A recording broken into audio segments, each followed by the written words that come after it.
Hello everybody, thank you so much for joining me here on another episode of BrainScratch Searchlight.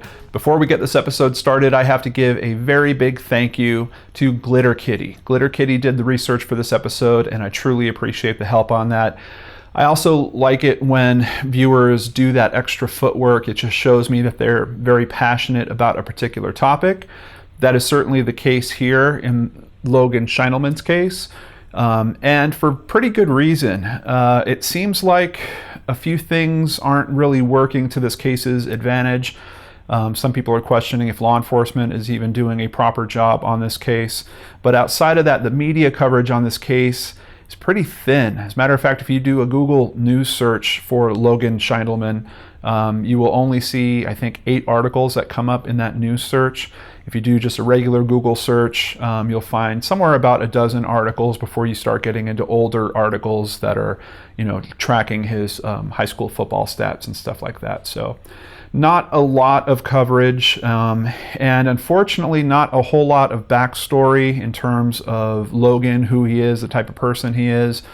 We will definitely cover everything that is out there here in this episode. And I just wanted to start with this particular picture of Logan playing for his high school football team. He played for Tumwater High School in Washington State, and they are known as the Thunderbirds or the T-Birds. And as you can see, just a handsome young man early on in his life. Unfortunately, just a few years after this picture was taken, Logan would go missing. So let's jump right in and see what we can learn. Starting off at someoneismissing.com, here we see they have a profile built for Logan, and it kind of mentions the overall story here. Let's start with the basics though. He's missing from Tumwater, Washington. The date he went missing was the 20th of May, 2016. He was 19 at the time. He would be 20 years old now. He is a male, about 6 feet tall, with an athletic build, brown eyes, and black hair. He is what's considered mixed race, African American, and Caucasian. No other real identifiers given there. And down here we get just a little bit of detail about one of the more mysterious angles on this case. He was last seen Friday, May 20th, 2016. His 1996 black Chrysler Sebring convertible was found on Interstate 5 on the inside shoulder lane, southbound between Tumwater, Maytown, and Scatter Creek Rest area. And here they also give us a small map about where the vehicle was found. Glitter Kitty put some pictures together and fortunately sent me some pictures of, not only plenty of pictures of Logan, definitely a lot relating to his school and football, but also pictures of the car. So here we see the rear end of the car and the front of the car, and that is some damage that had occurred when the car wound up against the concrete median in the center of that interstate. Just doing a quick stop at Wikipedia to learn a little more about Tumwater, Washington. It's a city in Thurston County, Washington. It lies near where the Deschutes River enters Budd Inlet. The population was 17,371 at the 2010 census. And Thurston County also includes the cities of Lacey. Olympia is probably one of the most well-known in this area, and Tumwater.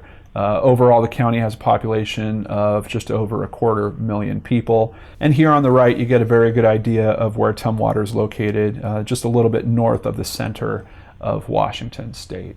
Luckily, there is already a NAMUS profile built for Logan, and according to NAMUS, the profile strength is high. His middle name is Drew. Here they have his weight listed at between 170 and 190 pounds, and once again, the height is looking to be around 6 feet tall. Here we get a little more detail, in particular about what was found in the car. They're saying that when his car was found on May 20th, near milepost 92 against the center median barrier, that it also had his cell phone and his wallet inside the car. A witness may have seen a white male in the car shortly before it was abandoned. We're going to look to some news stories and get a little bit more detail about all that fairly soon here. But as you can see, for physical characteristics, just a very simple profile: black hair, normally shaved facial hair, brown eyes. We do at least get a little bit of a distinctive feature here. He has a small scar on his left forearm right below the elbow. but outside of that, we don't have any piercings or tattoos, nothing to help really identify him outside of that small scar. For the clothing he was last known to be wearing, we have a black windbreaker, jeans, and a white shirt, possibly wearing Nike footwear. Profile also notes they have his dental information as well as his DNA information, however, no fingerprint information. I think that's fairly common for someone that has not had any type of criminal charge or been in the justice system.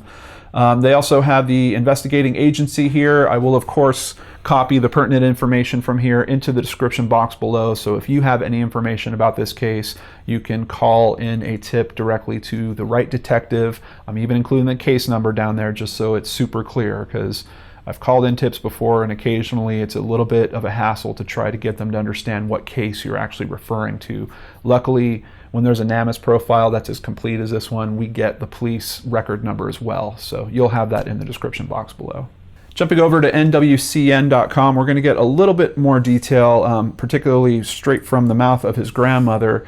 Unfortunately, this article has a little goof right in the first sentence here. His grandmother last saw him on the morning of, the article says May 20th, but we know that's not correct. It was actually the morning of May 19th, 2016.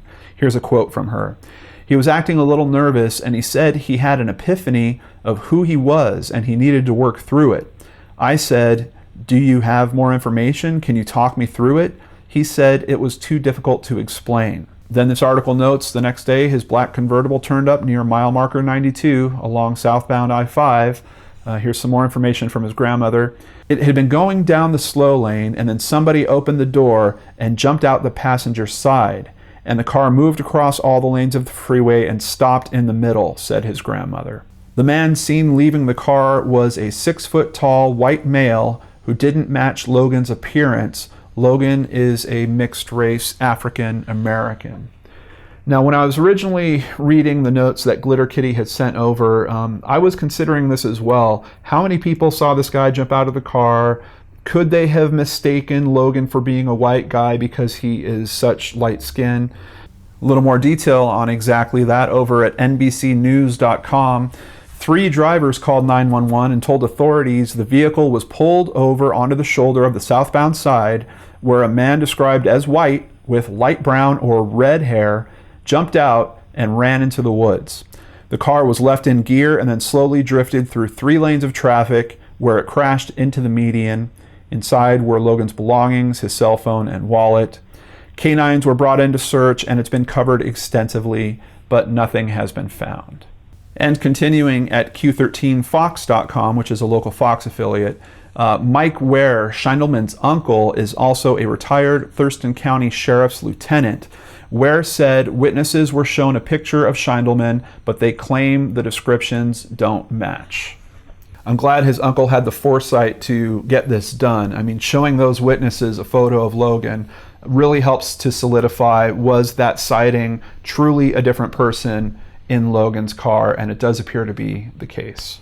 The family also said Schiendelman has a severe peanut allergy and is without his EpiPen. From what I understand, that's a pretty severe allergy. It's so easy to be exposed to peanuts or even peanut dust. That seems pretty serious to me that he is without the device that he needs to handle an allergy attack from that.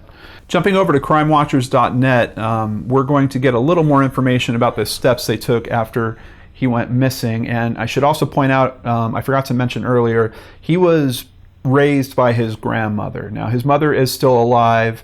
However, his grandmother was the primary caretaker for him. So keep that in mind as we review this next piece of info.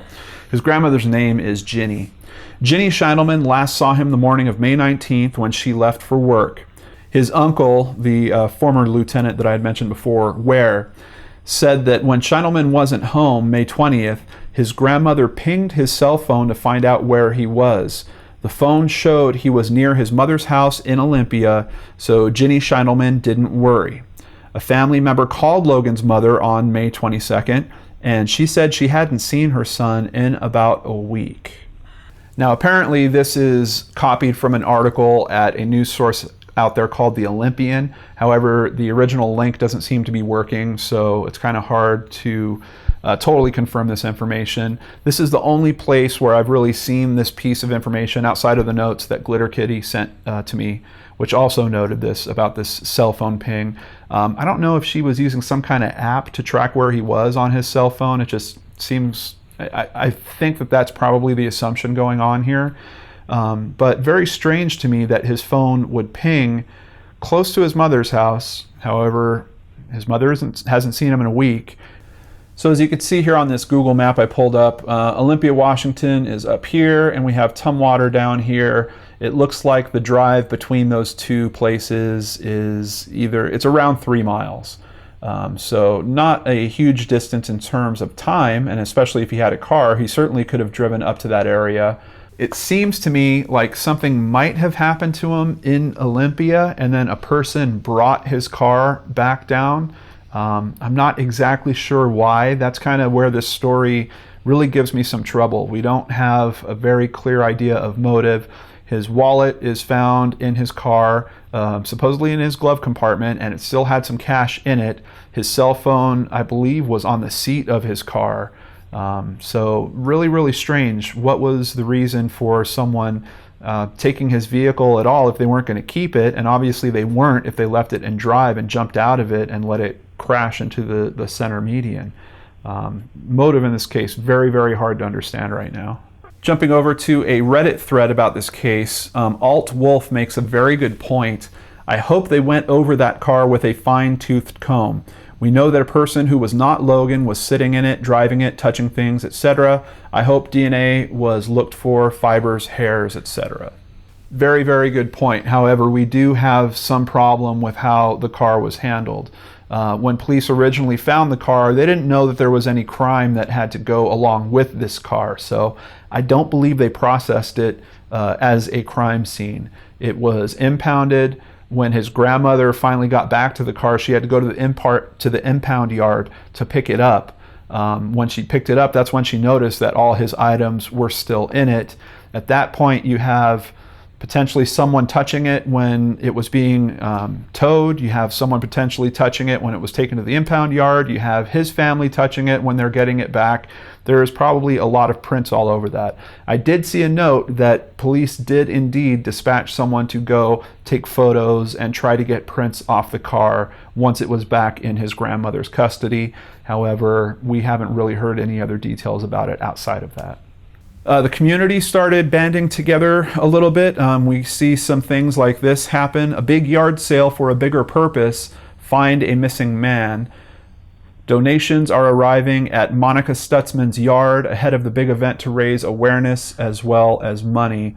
I just think that this is a really cool idea. It's a great way for community members to give in causes like this.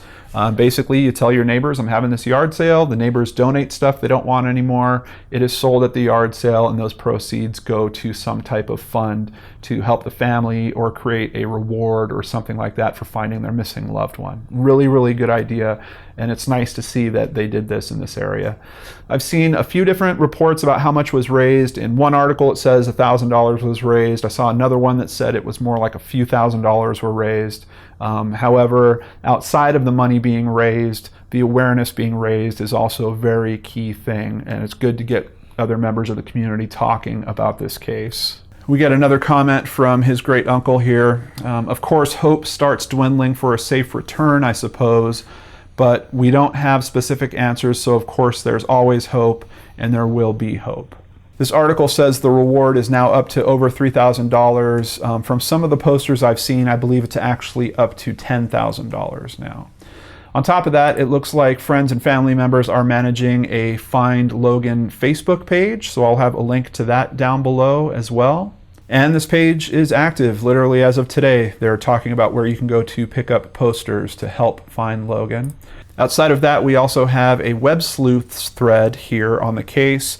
It's not big, it's not even a full page long. There's only 13 entries on this. However, they do have a timeline and they get into some pretty good detail here. So I personally feel like this is some of the best stuff that WebSleuths can do, is when they're actually trying to help with cases that aren't covered in a big major media type of way, which is what I'm trying to do here with Searchlight as well.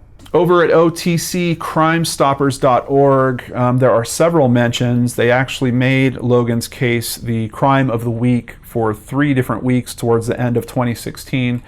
Not a whole lot more information to be gleaned from these, just a basic retelling of the story. And we also find a kind of a GoFundMe type service called youcaring.com, which is accepting donations here. The organizer looks like it is his great uncle. And to date, they have raised $3,620 just as soon as I am done putting this video together. On behalf of my Patreon supporters, thank you guys so much. We will also be making a donation to this fund. In terms of current news, the most current article to mention Logan is once again from the Olympian, and this was released January 14th of 2017, just this year. We get a little bit of an update, and unfortunately it's not the kind of update you hope for. Nearly 8 months later, the Thurston County Sheriff's Office is out of ideas, Sergeant Carla Carter said. Quote, "All leads have been exhausted at this point. The case remains open and active, and any tip that we receive is thoroughly investigated." We do get a little sliver of hope down below, once again coming from the amazing community around this. A team of volunteers has raised about $10,000 in reward money by selling Logan Schiendelman bracelets and buttons at Tumwater High School football games. The bracelets include the date May 19th, 2016, the day Schiendelman went missing, and the letters NGU, NNGU, which stand for the football team's slogan, "Never give up, never, never give up." Glitter Kitty also found this YouTube by Julie Alttree, which is a bunch of photos of Logan. And I'm just going to leave that running here in the background while we chat about theories. It's pretty interesting. There's so little to go on in this case, but what we do have is him talking about having some type of epiphany that he can't explain to his grandmother, and then disappearing. Now, looking at this just from the outside with our very limited information, the first thing I have to think is, did he disappear of his own accord here? And we certainly have that piece of info that kind of lines up with that thought, but we also have several things against it. Primarily being that his car is found, which I believe the car actually was still registered in his grandparents' name. So you might even come up with an excuse there and say, well, maybe Logan felt bad about taking his grandparents' car, so he tried to leave it in the area where he knew that they would get it again. Okay, his cell phone. I guess you could apply the same thing there. Maybe his grandparents are paying for his cell phone. He feels bad about it, so he leaves it in the car. Okay. His wallet, including his identification, his driver's license, including cash, all that being left in the car as well. That's where it gets really tough for me to believe that he has left of his own accord here. So then you get into the situation or the thought, well, maybe something did happen to him. Where did it happen to him? We have this information about his grandmother pinging his car, about it being close to his mother's house. First thought is his mother potentially lying for some reason about not seeing him that day? If you apparently go to the Facebook page, and I'm also going to have a link down below for his mother's Facebook page, there seems to be a rough relationship going on between his mother and this group of people that are trying to find her son. As a matter of fact, I think she's been banned from that Facebook page. So Glitter Kitty noted there was some strange comments made from the mother, and just in terms of don't ask for help from like America's Most Wanted or any of those big organizations. I don't know why she wouldn't want help from those types of organizations. I mean, it's a missing persons case. Awareness is like your #1 tool there. So I do have to say I have some interesting questions just about the mother's involvement in this case. Is she possibly involved in his disappearance in some way? I would hope that the investigators have looked into that angle. Now, outside of that, that doesn't necessarily have to be the case. Just because his car pinged in that area doesn't mean that he went to actually see his mother. It could be that there was someone that lived near his mother that he would see often when he was visiting his mother, and maybe he went to visit that person for something. And that could open up a whole bunch of different questions. I mean, it could be someone that had some personal item of his. Maybe he wanted to go pick up his jacket or something like that. It could be things far, far worse. I mean, we really have no information, so I don't want to speculate on all of that too much. There's 100 different reasons why he could be going to meet someone out there. However, once again, I would like to hope that investigators have looked into the people that he associated with while he was visiting his mother. And his mother should have some insight into that. I mean, if he's going to visit her and, he cuts away for an hour or two to go see someone else, hopefully she would kind of have some insight into who those people might be. Outside of that, was something done to him potentially after that? Maybe he did go meet up with a friend or try to see his mom and she wasn't home that day, and then he came back. There's just something about a carjacking that seems to fit the very limited details we have here. But what doesn't work for the carjacking scenario for me is his car, the way that it was treated. It was basically abandoned. Why would someone carjack Logan, maybe do something very bad to him and hide him somewhere, take his car and then abandon it? Once again, trying to understand what type of crime is really going on here is extremely difficult. Robbery does not appear to be a motive. Perhaps the person that was carjacking him got cold feet and then left the car. That would seem very amateurish, but I think it's somewhat possible. I don't know. There's something about thinking about this in an angle of maybe this is a personal connection to Logan. Maybe this is someone that likely knew him. It's a really tough case because we have this car and we have a different person driving it. Identifying that person, I think, is the linchpin to this investigation. And at least from what we're seeing, that really hasn't happened yet. And I think back to that Reddit comment, there should have been some evidence left in that car somewhere. There should be some prints that don't match Logan or his grandparents or the guy that works at the impound yard. Maybe some hair fibers, some other things along those lines. It could be that they have a set of prints or even a potential sample of DNA, but if the person had not committed crimes previously, they might not be entered in those systems, so maybe those aren't resulting with a match for the detectives. I'm really not sure. And once again, this is one of those cases where I wonder if how tight-lipped the detectives have been around this case is actually not, it could be hurting the case more than it's helping it. Unless they have some idea of who this person is and they're just not able to put the case together. But if they have no idea who this person is, I'm only seeing in a very few small places where they're asking for help from the public with this case. We have Logan's mother, who is trying to limit awareness around this case, seemingly for some reason that is very hard to comprehend. We have his great uncle, who seems to be doing the few interviews he can get, speaking to the press, starting the campaign to raise some money. It seems like his great uncle is certainly doing the right things to try to help solve this. I don't know. This is a very strange case. I just feel this kind of push-pull, and I don't know how to feel about it.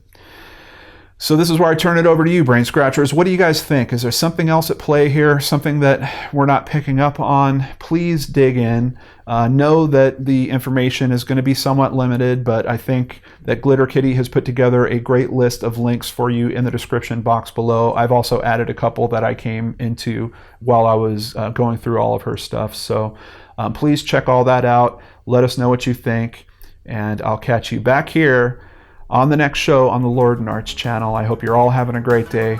I'll see you again real soon.